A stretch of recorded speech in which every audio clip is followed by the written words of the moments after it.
Mesdames et messieurs les vice-présidents, mesdames et messieurs les maires, mesdames et messieurs les conseillers, et nous accueillons, comme la loi nous y autorise, une suppléante, en l'occurrence de Madame le maire de Névache, et bienvenue à vous au sein du conseil communautaire. Et c'est une belle évolution législative, c'est la loi Locornu qui permet aux suppléants de venir au conseil communautaire. Je crois que c'est une bonne chose.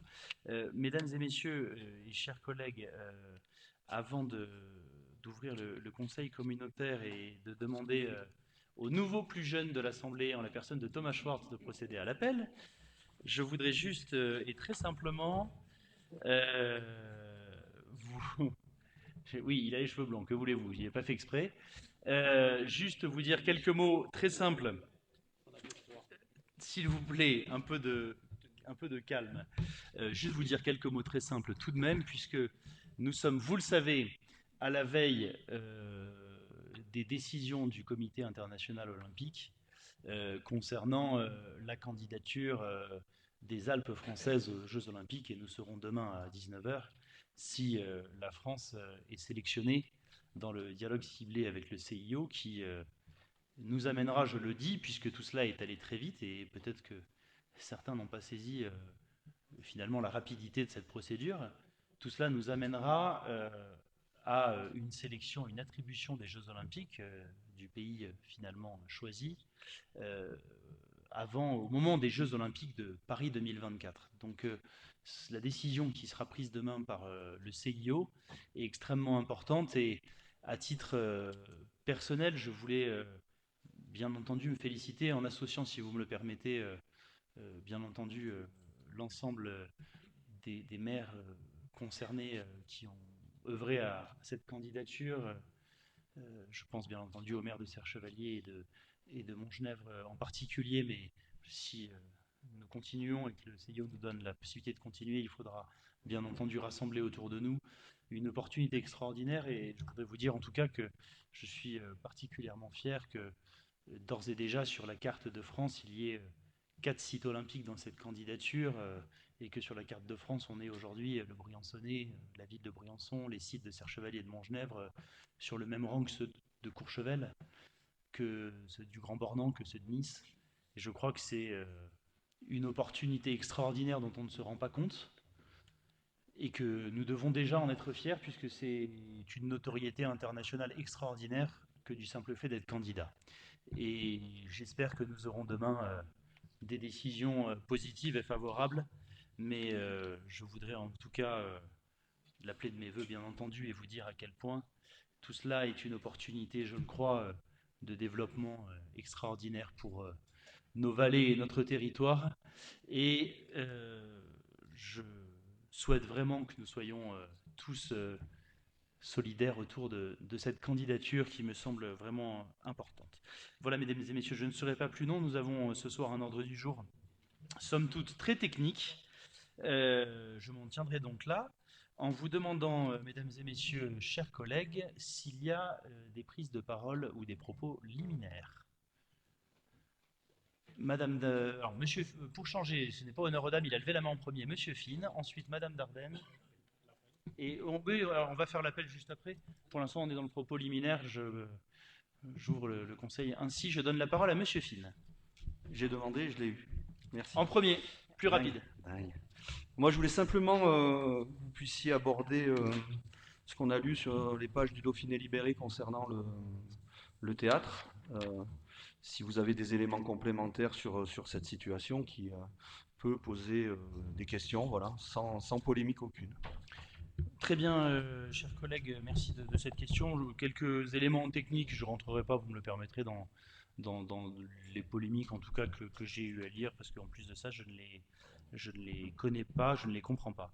Juste vous dire quelques éléments techniques, c'est que à ce stade et à ma connaissance, le TDB, il usurpe pas le label de scène nationale, puisque le TDB n'est pas scène nationale et ne le revendique pas, en tout cas pas à ma connaissance.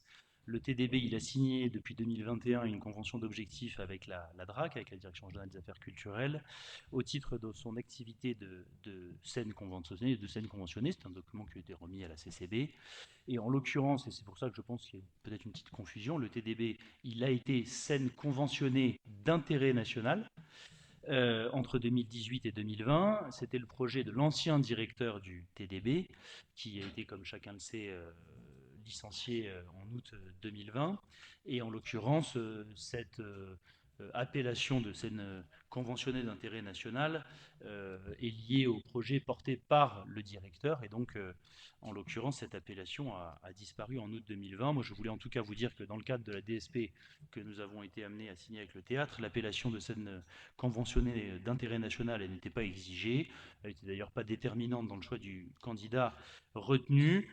Je rappelle juste qu'il s'agit d'un dossier très technique et que, vous l'avez bien compris, il faut différencier le label de scène nationale, l'appellation de scène conventionnée d'intérêt national et la convention annuelle avec l'État au regard du projet d'activité de scène conventionnée. Moi, en tout cas, sur ce dossier, la seule chose que j'ai à vous dire, c'est que nous avons une DSP avec le théâtre. Elle est exécutée dans le respect du cadre réglementaire que nous avons fixé, que vous avez adopté, et que, en tout cas, nous sommes à ce stade satisfaits, voire même très satisfaits du travail qui est fait par le théâtre, et que si des éléments autres ou nouveaux, complémentaires étaient portés à ma connaissance, déjà j'y répondrai, puis en plus je vous en tiendrai naturellement informé. Voilà pour les éléments très techniques, pardonnez-moi, mais ce sujet l'est. Mais voilà, sur le reste, je ne suis pas commentateur, donc je ne commande pas. Madame Dardenne, vous avez la parole. On aurait réappuyer. Voilà, vous avez la parole. Merci, bonjour à tous. Comme vous l'avez dit en préliminaire, nous attendons la réponse du CIO pour la candidature des JO 2030 de la France et donc des régions PACA et AURA. Donc accueillir le monde lors des JO 2030 est un marqueur de paix, d'ouverture, de fraternité. La charte de l'olympisme précise que l'esprit olympique exige la compréhension mutuelle, l'esprit d'amitié, de solidarité et de fair-play. Il est aussi fait mention d'un style de vie fondé sur la responsabilité sociale et le respect des droits humains.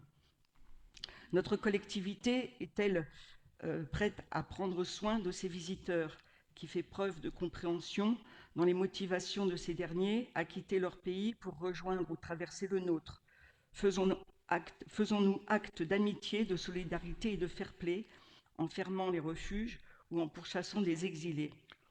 Accueillir le monde n'est pas une mince affaire, cela nécessite responsabilité, courage et détermination. Cela nécessite des moyens et une volonté politique pour les mettre en œuvre. Nous voudrions accueillir les Jeux Olympiques en 2030, mais pouvons-nous nous en donner les moyens? Le logement. Comment loger les athlètes, leur entourage, les journalistes, le public forcément nombreux, alors que nous peinons à loger la population permanente et d'autant les travailleurs saisonniers chaque saison qui font tourner nos stations? Pour les transports, M. Muselier, tout comme M. Vauquier de la région voisine, souhaite moderniser les infrastructures ferroviaires alpines. Comment s'y prendre en si peu de temps? Il faut 10 ans pour commander de nouvelles rames et plus encore pour réaliser des travaux indispensables à la modernisation des lignes des Alpes. Pourquoi ne pas l'avoir fait plus tôt? N'avoir pas engagé des travaux pour améliorer ce réseau alpin alors que les attentes sont là? Pire, des gares, des guichets sont fermés, des horaires sont supprimés. Le train de nuit accuse le plus grand nombre de retards en France. Des collègues récemment ont vu aussi des difficultés pour rentrer de Paris la semaine dernière. L'environnement, la 14e mission du CIO est d'encourager et soutenir une approche responsable des problèmes d'environnement, de promouvoir le développement durable dans le sport et d'exiger que les Jeux olympiques soient organisés en conséquence. Sommes-nous prêts? Serons-nous prêts? Que ferons-nous si la neige vient à manquer? Sommes-nous prêts, par exemple, à fournir et à garantir l'alimentation d'origine locale et produite avec des méthodes durables, comme nous l'avons fait pour nos enfants dans les cantines scolaires? Le financement, à ce jour, Aucun chiffrage sérieux n'a été fourni aux élus. Seule traîne dans la presse une évaluation de 1,5 milliard d'euros qui n'est basée sur aucun élément technique et organisationnel précis, à moins que vous en ayez eu connaissance. Les élus ne disposent d'aucun élément sur qui paiera, quelle sera la part prise par les budgets régionaux, les collectivités locales, quelle sera la part prise en charge par le budget national et pour quels travaux et quels postes. Enfin, nous vous demandons, Monsieur le Président, d'appuyer l'organisation d'une véritable consultation publique, passage emprunté par nos concurrents directs, la Suisse et la Suède. Le ferez-vous?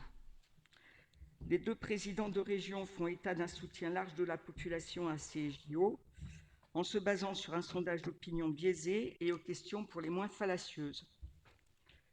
Nous saluons la tribune Conditions environnementales pour les Jeux olympiques et paralympiques d'hiver 2030, proposée par un collectif d'ONG et signée par plusieurs élus, adressée le 22 novembre au CIO.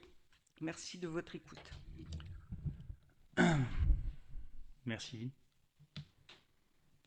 Je ne sais pas si je vais répondre. Je crois que vous marginalisez, Madame Dardenne. Je crois que je vais vous répondre très, très sobrement, parce que je n'ai pas envie de rentrer dans une polémique avec vous, mais enfin, très, très franchement, je sais très bien que vous les posiez, vous en posez beaucoup, c'est très bien. Vous marginalisez, madame. Déjà, entre vous et moi, on parle des Jeux Olympiques, d'une candidature, vous remettez encore le sujet de l'immigration, comme si vous n'aviez que ça dont vous vouliez parler tout le temps, c'est votre obsession. Deuxième chose, pardonnez-moi, ça fait combien d'années que vous défendez le train? Pourquoi ne l'avoir pas fait plus tôt? Désolé, ça fait 3 ans qu'on est élu. Je suis vraiment désolé de ne pas être élu avant. Ça aurait peut-être rendu service d'ailleurs. Mais il n'y a rien de cohérent dans ce que vous dites. Et à chaque fois qu'on a des réussites, voyez-vous, j'ai l'impression que finalement, je me demande même si vous aimez notre territoire, parce que j'ai l'impression que même les grandes réussites que nous avons, finalement, elles ne vous conviennent pas. On est candidat aux Jeux Olympiques. Sur la carte de France, il y a Courchevel, il y a le Grand Bornand, il y a Nice, il y a Briançon. Vous vous rendez compte, la reconnaissance pour notre station, pour les professionnels, pour les jeunes qui font du ski, pour les jeunes qui aiment la montagne, ça ne vous va pas. Le train, pour la première fois, avant même la candidature au jeu, on vote, le président Muselier obtient du ministre des Transports un contrat de plan État-région dans lequel il n'y a que du ferroviaire, dans lequel on ne parle que la ligne du Briançon-Marseille. Vous défendez le train depuis des années, ça ne vous va pas. Pourquoi pas l'avoir fait avant? Franchement, je vais arrêter ce débat-là avec vous, j'en ai assez. J'en ai assez de cette mobilisation de certaines associations comme le collectif NoJO qui est pseudo-citoyenne, mais derrière, entre vous et moi, qui réserve les salles à la ville de Briançon, c'est un parti politique, c'est la France Insoumise. Donc qu'est-ce que c'est que cette espèce de mobilisation citoyenne qui est en fait derrière un parti politique? Mais marquez-le sur les affiches, NoJO avec Jean-Luc Mélenchon, comme ça on parle à tête découverte, et on parle des positions de M. Mélenchon, si vous voulez, qui moi me terrorise, qui me semble être un parti politique qui aujourd'hui, pardonnez-moi, vous allez me laisser finir s'il vous plaît, vous allez me laisser finir, un parti politique qui sort de l'arc républicain, qui est en train de sortir depuis plusieurs semaines de l'arc républicain. Et derrière, ce parti politique est en train d'alimenter un certain nombre de collectifs. Il le fait à Monétier, il le fait à la Salle des Alpes, il le fait à Briançon. C'est toujours des collectifs citoyens, il n'y a rien derrière. C'est bizarre, c'est toujours la France Insoumise qui réserve les salles à la ville de Briançon. C'est toujours la France Insoumise qui finance, le parti de M. Mélenchon, ses positions honteuses, de ne même pas vouloir condamner un mouvement terroriste et des attaques terroristes. Donc, dites la vérité, soyez dans un combat politique puisqu'il est partisan, et quand on a un débat, moi je veux bien qu'on ait un débat sur les Jeux Olympiques, sur le financement, etc., mais est-ce qu'on ne peut pas juste, une seconde, se satisfaire de la reconnaissance extraordinaire que cette candidature est pour nos stations de ski qui font vivre un emploi sur 2 dans nos villes et dans nos villages? Est-ce qu'on ne peut pas se dire une seule seconde que le président Muselier, qui a eu un courage extraordinaire d'imposer cela et de construire les conditions pour qu'on ait un accord avec les Alpes du Nord qui aujourd'hui nous permet de raisonnablement penser qu'on a une chance d'avoir les Jeux? Vous vous rendez compte, les Jeux Olympiques à Briançon? Bon voilà, maintenant écoutez, je vais vous dire le fond de ma pensée. Moi j'espère de tout mon cœur qu'on aura les Jeux. J'espère de tout mon cœur qu'on va réussir à investir et à faire investir l'État des crédits sur le train et sur le routier, parce qu'on ne peut pas avoir passé les 30 dernières années à se plaindre d'être mal desservi alors que les Alpes du Nord l'étaient, et avoir une opportunité historique inouïe d'emmener l'État à faire ces chantiers dont on sait très bien qu'on peut se mobiliser, mais vous savez très bien que à ce stade, ça fait 30 ans qu'ils n'ont pas été prioritaires, ça fait que 3 ans que je suis élu, ça fait que quelques années que certains d'entre nous sont dans l'hémicycle, qui est celui de notre conseil communautaire. On a une opportunité inouïe de faire passer un cap extraordinaire à notre territoire. Le reste, honnêtement, je suis désolé, Madame Dardenne, et je crois que vous vous marginalisez. Donc je me permettrai de plus rentrer dans ce débat-là, en tout cas plus avec vous, parce que j'ai pas envie de m'énerver, et que je trouve que nous devrions avoir tous la décence de nous féliciter de ce que notre territoire est capable de faire, de ce que les professionnels de la montagne, du ski sont capables de porter, et de laisser peut-être quelques secondes le débat migratoire de côté, parce qu'aller le raccrocher jusqu'aux Jeux Olympiques, très franchement, je pense que ça ne mérite pas de commentaires à part l'indécence de vos propos. Voilà, je m'en tiendrai là. Y a-t-il d'autres prises de parole sur ce sujet ou sur d'autres, puisque la parole est bien entendu totalement libre? Sinon, je vais passer la parole au nouveau junior de l'Assemblée et demander à Thomas Chouard de bien vouloir procéder à l'appel. Arnaud Murgia. Présent. Catherine Valdener. Éric Pétieux. Présent. Claire Barnéou. Présente. Richard Nussbaum.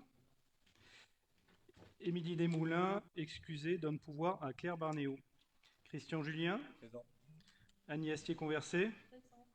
Jean-Marc Caponi. Présent. Corinne Esquetino. André Martin. Présent. Michel Stripnikov. Patrick Michel. Présent. Marie Xosa François. Thomas Schwartz. Gabriel Léon. Francine Dardenne. Jean-Franck Dujas. Jean-Pierre Pic, excusé. Jean-Marie Ray. Muriel Payan. Guy Hermite, excusé. Donne pouvoir à Monsieur le Président. Claudine Chrétien, excusé. Remplacée par Françoise Lecosbé, sa première Lecosbé, sa première adjointe. Pierre Leroy. Vincent Faubert. Corinne Chanfray. Nicolas Galliano. Catherine Blanchard. Marine Michel, excusée. Émeric Salle, excusé. Donne pouvoir à Gilles Perly. Gilles Perly. Thierry Aymar. Olivier Fons. Sébastien Fine. Jean-Pierre Masson. Patricia Arnaud. Le quorum est largement atteint. J'ouvre donc la séance du Conseil communautaire en vous demandant si vous avez des remarques sur le procès-verbal de la dernière séance. Je le mets aux voix. Y a-t-il des oppositions ou des abstentions? Je vais ensuite mettre le compte-rendu des décisions aux voix. Y a-t-il des oppositions ou des abstentions? Le compte-rendu des décisions du bureau. Y a-t-il des oppositions ou des abstentions? Et enfin, le compte-rendu des arrêtés. Y a-t-il des oppositions ou des abstentions? Je vous remercie, il est adopté. Je vais me permettre, en l'absence tout à fait excusée d'Émeric Salle, de présenter les 3 délibérations ressources humaines. La première étant relative à un sujet qui m'est cher, puisque nous adoptons, enfin, il vous est proposé, pardon, d'adopter ce jour le protocole d'accord sur le service minimum qui a trait au service du ramassage des ordures ménagères, cher Jean-Marc, au service de la petite enfance, je vais dire cher Jean-Pierre, voilà.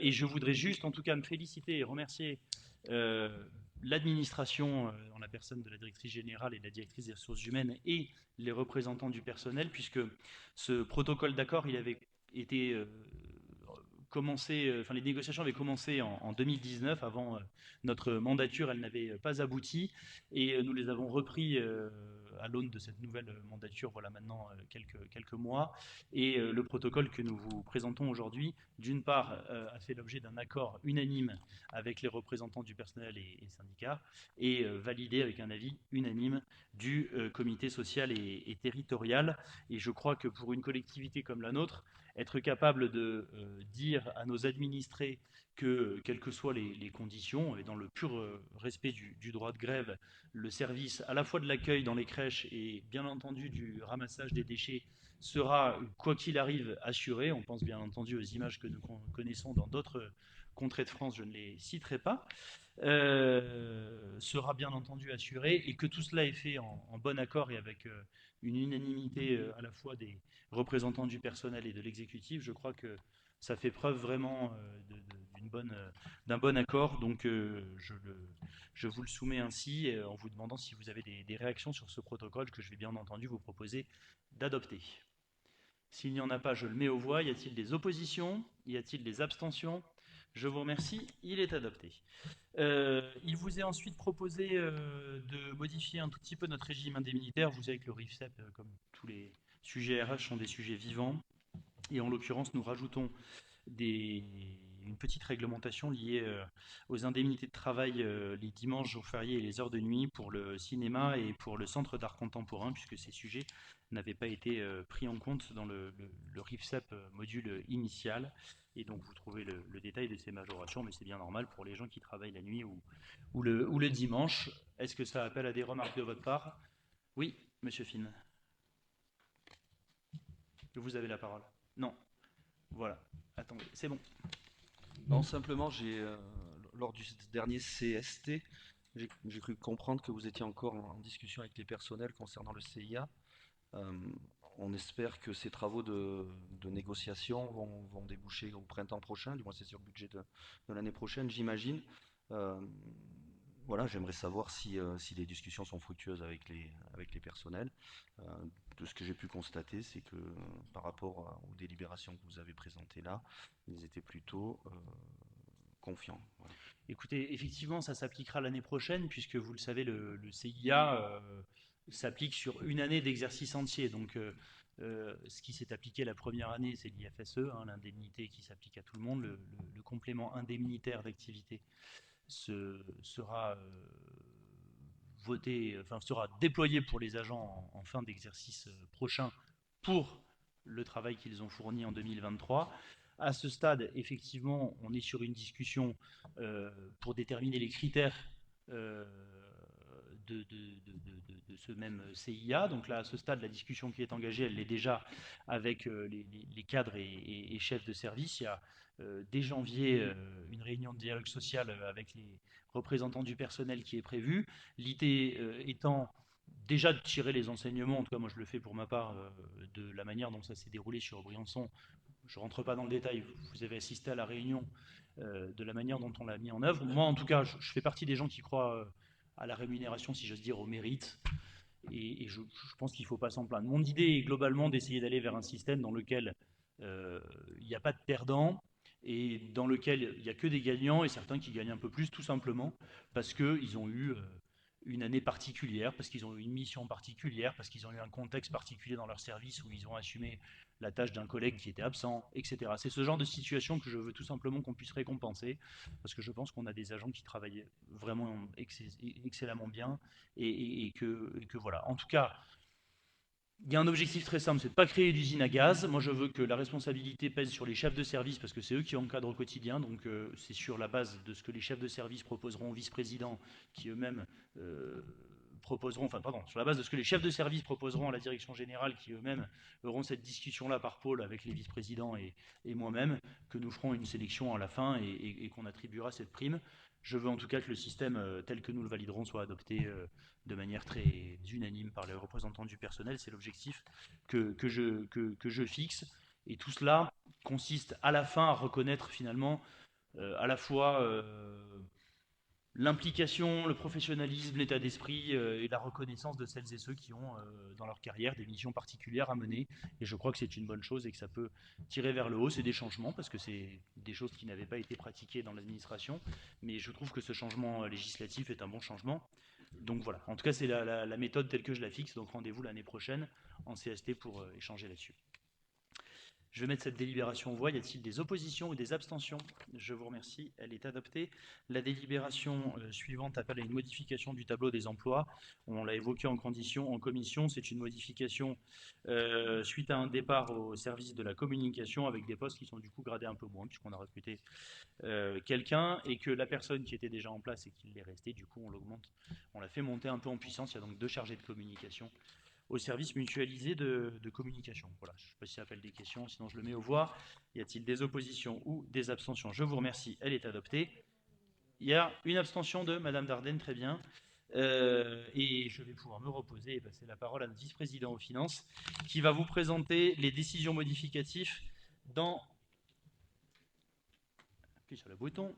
Et ça marche. Vous avez la parole, monsieur le vice-président aux finances, Oui, pour nous présenter trois délibérations financières. 3 délibérations. La première concerne l'admission en non-valeur de produits irrécouvrables à la demande du comptable public de Briançon pour 6 titres de recettes du budget général pour un montant de 918,18 €. Et donc, il vous est demandé d'accepter la comptabilisation en non-valeur de ces créances éteintes. J'imagine que les créances irrécouvrables n'appellent pas de questions, je les mets donc aux voix. Y a-t-il des oppositions ou des abstentions? Merci, c'est adopté. S'il vous plaît, cher ami, Décision une petite DM. modificative numéro 2 pour le budget assainissement. Donc ça concerne effectivement la comptabilisation de 2 opérations, une en charge exceptionnelle pour 300 € et dotation aux amortissements également 300 € pour amortissement de créances douteuses. Aucune incidence budgétaire. Est-ce que le vice-président Chiapponi a des remarques ou on peut le faire voter? Très bien. Alors, s'il n'y en a pas non plus, je le mets aux voix. Y a-t-il des oppositions ou des abstentions sur cette DM? Je vous remercie. Passons désormais sur la DM budget général. Numéro 3, budget général. Donc quelques opérations à enregistrer. En fonctionnement dépenses, il convient de comptabiliser des crédits supplémentaires à hauteur de 92 000 € pour des frais de carburant qui correspondent à un reliquat de facture de 2022 que le prestataire n'était pas en mesure à l'époque de nous communiquer en raison de problèmes techniques et informatiques. 40 000 € également de charges de personnel suite à plusieurs mesures dont on a déjà parlé, augmentation du point d'indice de 1,5% en juillet 2023 et progression indiciaire pour les bas salaires, reconduction de la garantie individuelle de pouvoir d'achat pour 2023 et meilleure prise en charge des abonnements de transport collectif.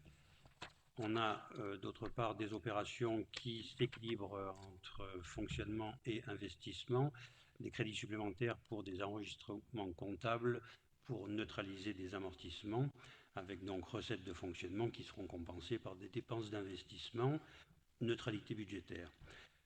Des crédits supplémentaires en dépenses d'investissement pour 7 000 € pour la création du bureau du premier étage que vous avez vu en entrant dans la salle, et également 5 100 € pour l'acquisition d'un vidéoprojecteur. En investissement, dépenses et recettes, 388 000 € en dépenses et recettes d'investissement pour l'enregistrement comptable des versements d'avance sur travaux, ce sont des opérations neutres budgétaires. 74 422 € en dépenses et en recettes d'investissement pour le transfert des investissements suivi de réalisation du chapitre 20 au chapitre 21 et 23. Opération également neutre budgétairement. 10 000 € de dépenses et en recettes d'investissement pour le paiement et le remboursement de dépenses informatiques réalisées pour le service mutualisé pour le compte de la ville de Briançon, neutre également budgétairement. En recettes d'investissement, ajustement de crédit, 14 500 € en recettes d'investissement pour la récupération du fonds de compensation de TVA sur les crédits qu'on a proposés dans la présente décision modificative. Et finalement, pour rééquilibrer la décision, il est proposé d'augmenter le virement de la section de fonctionnement à la section d'investissement de 98 000 € et de diminuer l'opération d'investissement, provision pour investissement futur ou prospective de 134 600 € qui porte donc l'opération provision pour prospective à 1 933 557 € et 55 centimes.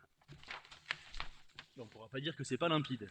Bon, vous avez compris que les éléments malheureusement importants de cette DM, c'est que le carburant coûte très cher, que les charges de personnel avec les décisions de revalorisation indiciaire qu'on assume totalement, parce qu'on est très heureux que nos agents soient augmentés cette année plus que l'inflation, mais tout ça a un impact réel et sérieux sur le budget dont on est totalement conscient, mais voilà, on fait face à l'inflation comme toutes les collectivités et comme malheureusement toutes les entreprises et tous les ménages. Donc c'est l'une des leçons de cette DM, mais j'imagine que vous n'attendiez pas malheureusement autre chose puisqu'on est soumis au même contexte que tout le monde. Est-ce que ça appelle à des remarques ou des questions de votre part? S'il n'y en a pas, je le mets aux voix. Y a-t-il des oppositions ou des abstentions sur la DM? Abstention sur la DM 3 de Madame Dardenne. Merci, Monsieur le Vice-président Olivier Fons. Je vais présenter trois délibérations de commande publique. Le premier, c'est un avenant sur les marchés de travaux du centre d'incendie et de secours de la Grave. Vous me permettrez de ne pas revenir dans le détail, on les a étudiés en commission. Je vous annonce en tout cas avec plaisir que le centre de secours, il est fini, quasiment, Jean-Marc, que les élus de la Grave sont contents, qu'il leur est interdit de faire des réunions tant qu'on n'a pas fait la réception. On a pourtant commencé. Il ne faut pas le dire au conseil communautaire parce que sinon il y a des gens derrière qui entendent. Bon, c'est pas vrai, très bien. On maintiendra que c'est pas vrai. Non, mais voilà, moi je suis très heureux pour les pompiers de la Grave et de Villard-d'Arène et très heureux que ce dossier sorte parce qu'il a vraiment mis du temps à sortir et je crois que c'est une très belle réalisation. Et on sera très heureux de venir l'inaugurer avec vous dès lors que ce sera définitivement réceptionné. Voilà. Est-ce que si vous avez des questions techniques, posez-les, mais je considère qu'on l'a travaillé en commission. Donc je mets cet avenant aux voix. Y a-t-il des oppositions ou des abstentions? Il n'y en a pas, je vous remercie. Ensuite, c'est la conséquence ou la cause d'un des éléments de l'ADM que vous venez de voir. Hein, c'est l'avenant au marché de fourniture de carburant, 35% et 20% de hausse. Sur les marchés de carburant, je pense que c'est pas nécessaire de vous faire une explication de pourquoi on augmente malheureusement le coût des marchés de 35% sur le carburant. Je ne fais pas de dessin. Je vais mettre cette délibération aux voix. Y a-t-il des oppositions ou des abstentions? Elle est adoptée, je vous remercie. Et enfin, nous avons un avenant sur le marché d'assurance pour les risques tacutaires. C'est l'augmentation annuelle de ce marché de l'ordre de 3%. Je le mets aux voix. Y a-t-il des oppositions ou des abstentions? Je vous remercie. Il est adopté. La parole est à Corinne Chanfray pour parler de choses bien plus réjouissantes que l'inflation. Vous avez la parole, Madame la Vice-présidente. Merci, Président. Oui, bah écoutez, c'est assez simple. Donc, on travaille depuis plusieurs années donc avec Météo France dans le cadre de notre Peter Résilience. Donc, nous avions un contrat annuel pour que soient délivrés des bulletins météorologiques qui sont précieux. Hein. On a un certain nombre de maires à suivre ça de près. Donc là, voilà, il vous est proposé plutôt qu'on soit sur une convention annuelle, d'être sur une convention pluriannuelle, ce qui nous permet aussi de maîtriser les coûts. Et puis, voilà, à titre plus personnel, je pense qu'on peut se réjouir aussi d'avoir toujours un bureau de Météo France à Briançon, parce que pendant longtemps, il était question de le supprimer, et que ça, c'est vraiment aussi un vrai... un élément très positif et pour Briançon et pour la montagne en général, puisque donc voilà, je pense que c'est aussi le moment de faire comme ça un petit salut à Météo France et au bureau de Briançon. Ouais, et je te remercie. Puis on les aidera quoi qu'il en soit. Ils ont eu par le passé des sujets fonciers. S'ils en avaient d'autres, on les aiderait et on y tient énormément parce qu'ils sont d'une pertinence absolue. Et quand on sait les risques en montagne notamment, on est content de les avoir. Je vais mettre cette délibération aux voix. Y a-t-il des oppositions ou des abstentions? Je vous remercie. Elle est adoptée. La parole est à Pierre Leroy pour nous parler mobilité et en l'occurrence d'une petite convention avec Montgenèvre. Vous avez la parole. Donc, ça concerne une convention avec la Régie autonome des remontées mécaniques de Montgenèvre. Donc, comme vous le savez, depuis la délégation de services publics, on a mis en place un certain nombre de transports. Et là, en l'occurrence, il est nécessaire de définir des nouvelles modalités de coopération, en particulier avec la Régie des remontées mécaniques, qui demande un renfort le matin et le soir sur la ligne régulière numéro 5 Briançon-Montgenèvre. Donc là, en l'occurrence, ça représente la proposition qui est faite dans cette convention, c'est que le financement de l'opération soit assuré par la Régie des remontées mécaniques qui prendrait à sa charge 25 500 €, qui correspond donc à ces frais supplémentaires. À l'origine, lors de la DSP, il y avait été négocié donc le transfert de charges. La commune de Montgenèvre, elle payait à l'origine déjà 16 000 € qui ont été intégrés dans le calcul du transfert à l'origine de la prise de compétence. Donc là, c'est un supplément, un renfort matin et soir sur la ligne régulière numéro 5. Donc la présente convention, elle est conclue pour une durée de 1 an renouvelable une fois par tacite reconduction. Merci Pierre. Et peut-être peut-on juste se féliciter à nouveau de la mise en œuvre maintenant qu'on est à 3 mois d'exercice de la DSP unifiée. Et je crois vraiment, alors on a pris note avec Pierre de demandes d'ajustement, de modification, d'horaires, notamment dans ta commune, il y a d'autres sujets qui arrivent. Tout ça est flexible, on les prend en compte. Pierre, par ailleurs, tu seras aussi sur le sujet de la Haute-Romanche, qui est une préoccupation à la demande de Jean-Pierre Pic et d'Olivier Fons. Mais en tout cas, moi, je voudrais vraiment vous dire que je crois vraiment, on va vivre la première saison d'hiver avec ce réseau. Je pense que c'est un vrai beau changement en termes de mobilité pour les résidents à l'année, pour nos jeunes, et ça le sera encore plus en saison. Et je voudrais vraiment déjà te remercier de ton travail sur ce dossier que tu as porté avec moi sur les fonds baptismaux, mais surtout vous dire que vraiment il faut maintenant qu'on le fasse vivre tous ensemble. Je crois que c'est important. D'ores et déjà, on sait que les résultats sont bons. Vous les aurez en temps voulu, que ce soit sur les transports Altigo, que ce soit sur la Clarée aussi. À chaque fois, on se satisfait des résultats. Il nous reste 3 ans là pour travailler. On n'a pas fini de bosser. Moi, ce que je vois, c'est que les maires, les élus, en tout cas, s'emparent de cette affaire, ont des demandes. Donc c'est bon signe. Ça veut dire que tout le monde s'empare de cette histoire. À nous de voir dans les 3 ans comment on construit encore mieux cette mobilité sur le territoire, sachant qu'on sait que c'est déterminant à la fois pour l'activité touristique, mais pour nos résidents permanents. Il faut qu'on trouve des solutions et qu'on avance avec précaution, parce que c'est délicat, et il faut qu'on fasse les choses tranquillement, tous ensemble. Non, mais merci, et vraiment faisons vivre tout cela tous ensemble. Dans l'attente, je vais mettre cette délibération aux voix. Y a-t-il des oppositions ou des abstentions? Je vous remercie. Elle est adoptée, et la parole est à Éric Pétieux pour parler taxes de séjour.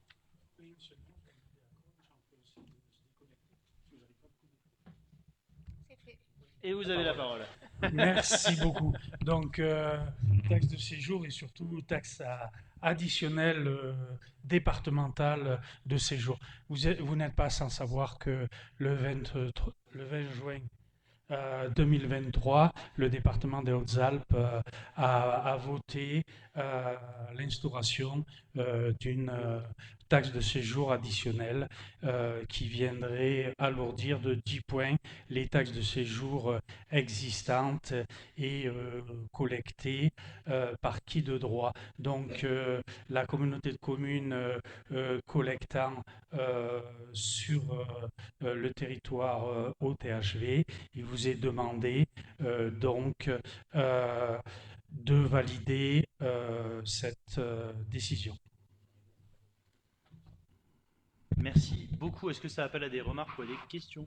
Bon, c'est une délibération de forme, puisque quand le département prend ce type de délibération, tous les EPCI du département doivent c'est pas s'exécuter, mais en tout cas en adopter le principe, puisque ça s'impose à nous, c'est la loi, hein, c'est comme ça. Je vais donc mettre cette délibération aux voix. Y a-t-il des oppositions ou des abstentions? Je vous remercie. Elle est adoptée. La parole est à moi, pardonnez-moi, pour l'avis du Conseil communautaire sur la règle de dérogation au repos dominical pour les commerces de la ville de Briançon. On la vote toutes les années, et vous savez que le PCI doit adopter les décisions de la ville et qu'elles changent chaque année, puisque les dates des vacances changent. Donc vous avez la date, toutes les dates sur la délibération, auxquelles les commerces pourront être ouverts le dimanche. Voilà. Est-ce que ça appelle à des remarques? Madame Dardenne, vous avez la parole. Merci. Je voudrais juste savoir la réponse qui a été donnée par les syndicats à cette demande, puisqu'ils doivent être consultés. Alors, Monsieur Nussbaum va vous répondre. Écoutez, vu que cela n'est pas inscrit dans la délib, je vais vous donner la réponse dès que je l'ai. Voilà. Je crois, à mon avis, il est très probable que la CGT ait donné un avis négatif, mais je vous en donnerai le détail si vous le voulez bien, parce que tout le monde n'a pas répondu. Je vous le donnerai avant la fin du conseil, si vous en êtes d'accord. Je mets cette délibération aux voix. Y a-t-il des oppositions? Il y en a une. Y a-t-il des abstentions? Il n'y en a pas. La délibération est adoptée. Et donc l'ordre du jour appelle à un sujet d'urbanisme que va présenter Jean-Franck Bioujas, que je remercie. Vous avez la parole. Il s'agit de l'adhésion à une plateforme de connaissance du territoire initiée par la région Sud. Aucune contrepartie financière pour l'adhésion à cette convention. Ça devrait nous permettre d'accès à des informations qui devraient nous aider dans le périmètre de la constitution de la révision du SCOT. Tout simplement. Si ça n'appelle pas de remarques, je le mets aux voix. Y a-t-il des oppositions et des abstentions? Je vous remercie, elle est adoptée. Je vous confirme que dans les délais impartis, il n'y a qu'un syndicat, une organisation syndicale qui a répondu. C'est donc bien la CGT avec un avis défavorable. L'ordre du jour appelle à ce que le Conseil communautaire, de la même manière qu'on l'a fait pour les précédentes délibérations, avalise une délibération qui concerne la ville de Briançon, puisqu'en l'occurrence la ville de Briançon est éligible, vous le savez, à Action Cœur de Ville, qu'en l'occurrence nous nous lançons dans Action Cœur de Ville 2, qui vous est détaillé dans la délibération. Je ne vais peut-être pas vous faire l'insulte de vous détailler la politique municipale de la ville, mais il est demandé à ce que le PCI ait un regard sur cette délibération, tout simplement. Si vous avez des questions, j'y réponds bien volontiers, mais c'est un avis de pure forme qui est demandé par la loi. Voilà, ni plus ni moins. Si ça n'appelle pas de questions, je le mets aux voix. Y a-t-il des oppositions ou des abstentions? J'en profite juste pour féliciter toutes les communes qui se sont engagées dans le nouveau dispositif lancé par l'État qui doit s'appeler Village d'avenir, et vous dire qu'on sera en tout cas tous soudés pour soutenir votre éligibilité. Et je crois qu'il y en a plusieurs parmi nous en plus, puisque je crois que Villars-Saint-Pancrace, les deux puits, me semble-t-il, et je crois même qu'il y a eu une candidature de la Guisane sur Village d'avenir. Et je crois que c'est une bonne nouvelle parce que, en tout cas, pour avoir expérimenté Action Cœur de Ville, ça peut paraître parfois un peu transverse, un peu loin, mais en fait, ça ouvre quand même des possibilités de financement, notamment sur les sujets de logement avec l'Agence nationale de l'habitat, par exemple, qui sont vraiment intéressantes.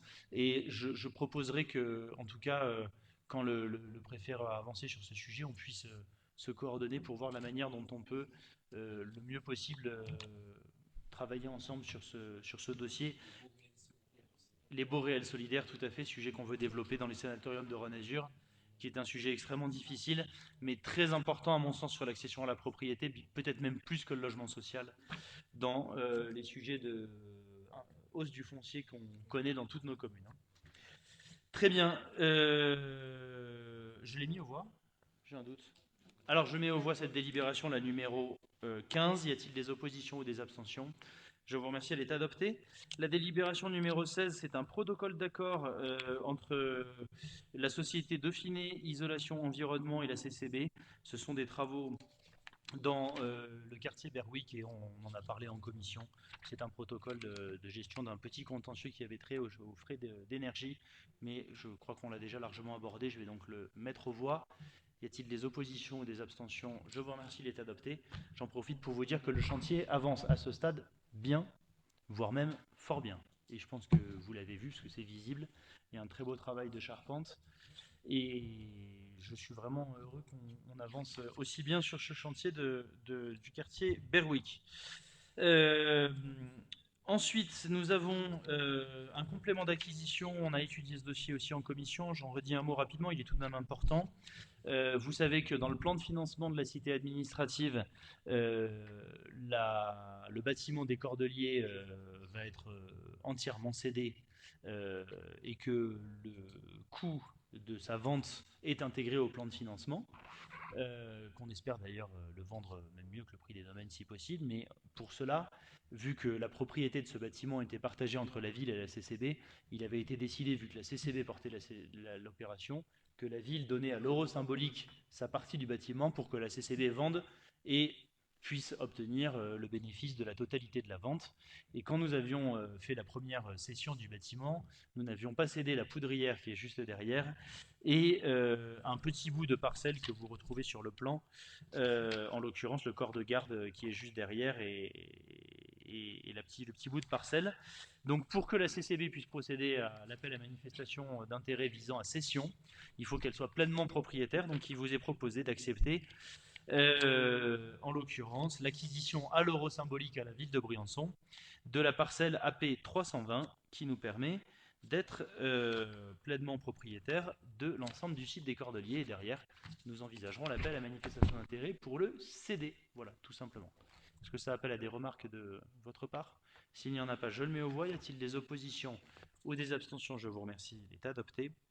La parole est à nouveau à Jean-Marc Chiapponi, qui est dissipé avec son ami de toujours, comme d'habitude, mais qui va nous parler de Citeo. Délibération qui, je crois, a été remise sur table, elle a été Tout à modifiée fait. Alors, on va peut-être la faire passer, du coup. Le motif de... Alors, Ben, tout délibération. le monde là. Elle a Et été pourquoi j'en ai distribuée. 10, moi, alors, là? Ah, parce qu'il y a le dossier avec, pardon, excusez-moi. Très bien. Le motif de cette présentation sur table, c'est que nous venons juste d'apprendre la possibilité pour la CCB de conventionner avec Citeo et ainsi de bénéficier d'un soutien financier au titre de l'année 2023.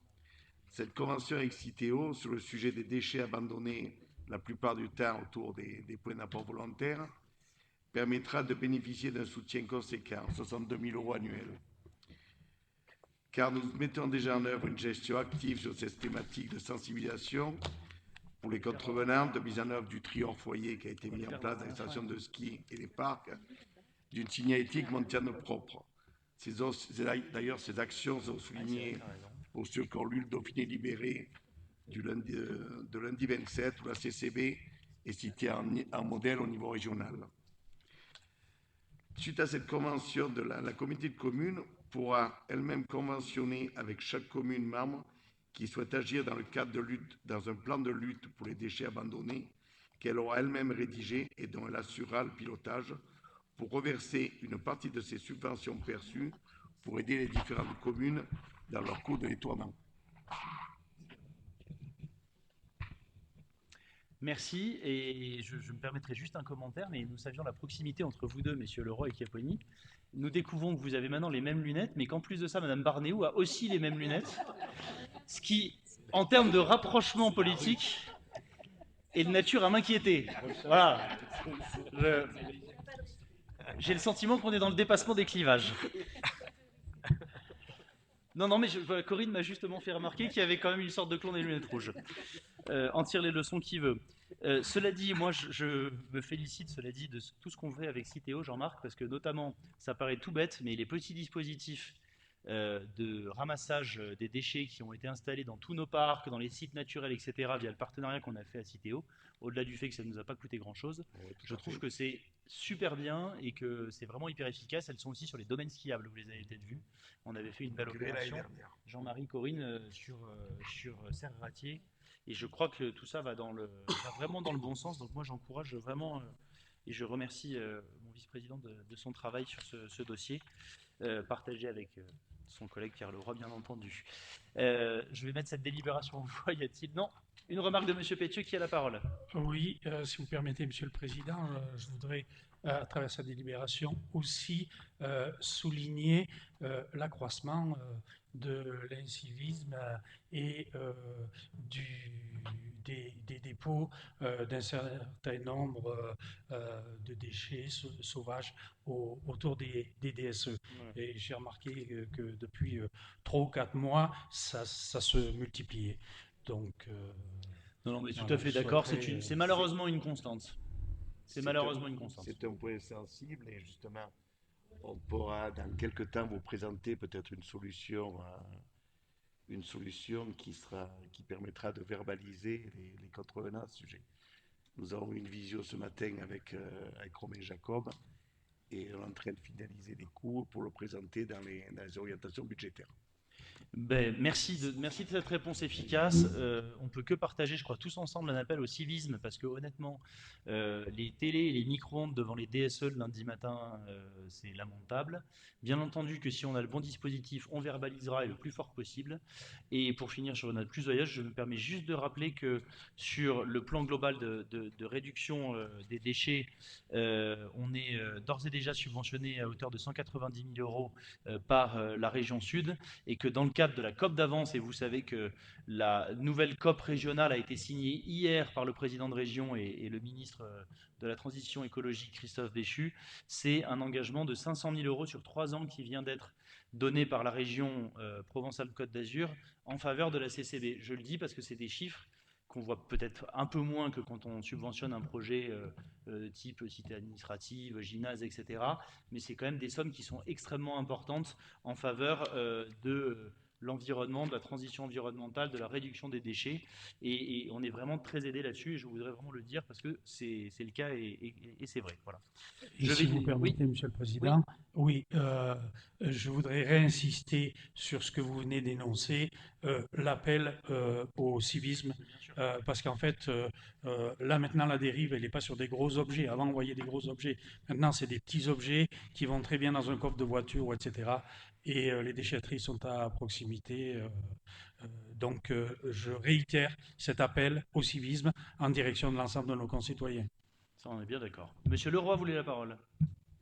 Oui, au-delà des dépôts sauvages, ce qu'on disait tout à l'heure avec Jean-Marc, hein, c'est qu'on continue à voir, enfin moi je le vois tous les jours, c'est qu'il y a énormément de concitoyens qui ne savent pas qu'ils sont hors la loi, dans le sens où ils ne font pas de tri. Et je pense qu'à un moment donné, il va falloir aussi, en tout cas communiquer, on le fait déjà beaucoup, va falloir aller plus loin sur la verbalisation. Il est illégal de ne pas faire de tri sur ces déchets. Et là, on a plus d'1 million d'euros qui sont dans les poubelles et qui n'ont rien à y faire. Donc les gens en ont marre de payer des taxes, je suis d'accord avec eux. Si on veut payer moins de taxes, ben, y a un petit effort à faire et on est loin de le faire. Même si la CCB, elle a des très bons résultats, on le sait. Mais encore, hein, la marge, elle est encore considérable sur les efforts qu'on peut faire. Non, mais je crois que tu cibles le civisme du quotidien, auquel on doit toutes et tous appeler de nos voeux, parce que ce sont des toutes petites choses, mais à la fin, ça s'additionne. Je vais donc du coup mettre cette délibération, la convention avec Citeo aux voix. Y a-t-il des oppositions et des abstentions? Je vous remercie, elle est adoptée. Il me revient de vous présenter l'approbation d'un tarif horaire pour le référent santé et accueil inclusif. En l'occurrence, c'est un nouveau recrutement. Il s'agit de fixer un tarif horaire qui est de 30 € de l'heure. Si ça n'appelle pas de questions, on l'a étudié en commission, je le mets aux voix. Y a-t-il des oppositions ou des abstentions? Je vous remercie, c'est adopté. Nous avons ensuite l'avenant qu'on revote annuellement sur la gestion de la crèche de Montgenèvre, qui est, vous le savez, déléguée, et qui, bien entendu, a un avis favorable de la commune de Montgenèvre, dont j'excuse le maire qui était absent ce soir et qui m'en a prévenu tout à l'heure. Je la mets aux voix. Y a-t-il des oppositions ou des abstentions? Elle est adoptée. Nous avons ensuite un projet d'établissement pour les crèches et le cadre de fonctionnement des ateliers d'éveil dans le relais petite enfance. Marie Vassard avait bien voulu nous en faire une présentation très détaillée en commission. Je me permettrai de ne pas y revenir, mais de rappeler notre engagement, bien entendu, important en faveur de la petite enfance et des crèches, sujet sur lequel on a encore tant à faire pour aller plus loin. Et sur lequel nous avons d'ores et déjà travaillé ensemble. On en reparlera dans les prochains mois. J'appelle de mes voeux que ce soit l'un des sujets de l'année 2024. Je vais mettre cette délibération aux voix. Y a-t-il des oppositions ou des abstentions? Je vous remercie, elle est adoptée. Enfin, l'évolution du tarif des activités au centre social intercommunal. Je me permets de la même manière, vu que nous l'avons travaillé en commission, de ne pas y revenir et de me féliciter, si vous me le permettez, du travail qui est fait au centre social intercommunal par la nouvelle équipe et notamment sur les aspects centres de loisirs qui peuvent naturellement être améliorés, mais qui vraiment, je crois, ont fait l'objet déjà d'un beau démarrage. Je remercie tous les élus engagés sur le centre social intercommunal, Thomas Schwartz au titre de la ville et celles et ceux qui veulent bien, Sébastien et un certain nombre d'entre vous, Estelle Arnaud aussi, qui ont bien voulu s'impliquer dans le fonctionnement, le petit groupe de travail sur ce centre social. En tout cas, moi je suis très satisfait de la manière dont ça se déroule et je vous informe d'ailleurs qu'on aura plusieurs petites réunions de bilan prévues avec les maires secteur par secteur dans les semaines qui viennent sur ce dossier notamment du centre de loisirs. S'il n'y a pas de prise de... Si, Monsieur Finn, vous avez la parole. Je rejoins ce que vous avez dit sur Marie Vassard et les techniciennes qui sont derrière ces choses-là. Moi, je pense qu'il est important derrière que l'on puisse aussi être prévenu des opérations qui sont mises en place en amont de la diffusion. J'ai découvert par le mail et par la publication Facebook l'histoire des petites boîtes qui me semble une idée géniale qui est mise en place. C'est super. Mais ce serait bien qu'en amont, on puisse avoir une légère information, qu'on puisse expliquer au moins à nos conseillers, voire à notre population, ce qu'il en est. Et voilà, c'est simplement Non, non, mais... peut-être dans le fonctionnement, voilà. Je ne jette la pierre à personne, mais qu'on Non, puisse, nous, avoir l'information pour qu'on puisse aussi diffuser le bon discours, quoi. Non, Parce non, mais que j'ai ces bien, choses-là sont importantes. je suis tout à fait d'accord. On a un petit groupe de travail à réunir et derrière à réunir plus régulièrement et un lien de travail à reconstruire, à construire tout simplement sur ce sujet-là. Et je crois que il faut le faire. Voilà. Donc en tout cas, sujet bien clair. Pardon? Oui, tout à fait. Tout à fait. Je mets donc du coup cette délibération aux voix. Y a-t-il des oppositions ou des abstentions? Je vous remercie, elle est adoptée. Et enfin, on vote des tarifs complémentaires pour le CRIB, qui sont complémentaires à ceux approuvés. En l'occurrence, c'est l'intervention d'un professeur pour les structures d'accueil en situation de handicap, avec un tarif à l'heure à 40 €, et un tarif pour une masterclass organisée par le CRIB, 200 € à la prestation. Ça a été vu aussi en commission, et si ça n'appelle pas de commentaires, je le mets aux voix. Y a-t-il des oppositions ou des abstentions? Je vous remercie. L'ordre du jour étant épuisé, il me revient de vous souhaiter une très belle soirée. Je ne me priverai pas de vous dire rendez-vous demain à 19 h pour écouter le porte-parole du Comité international olympique. Et en tout cas, de vous dire surtout à vous toutes et à vous tous, à très bientôt et merci de la bonne tenue de ce conseil. Bonne soirée à tous.